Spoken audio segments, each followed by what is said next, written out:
சின்ன முருகைய சிங்கார முருகைய சின்ன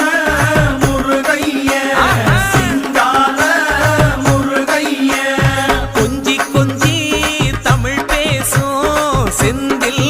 வடிவேலனவ கொஞ்சி கொஞ்சி தமிழ் பேசும் செந்தில் வடிவேலனவ சின்ன முருகைய சிங்கார முருகைய கொஞ்சி கொஞ்சி தமிழ் பேசும் செந்தில் வடிவேலனவ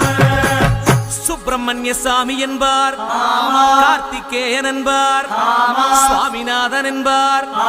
முக அமுதன் என்பார், பாலசுப்பிரமணியன் என்பார், கருணாகரன் என்பார், கதிர்காம கந்தன் என்பார், கதிர்வேல சுவாமி என்பார்.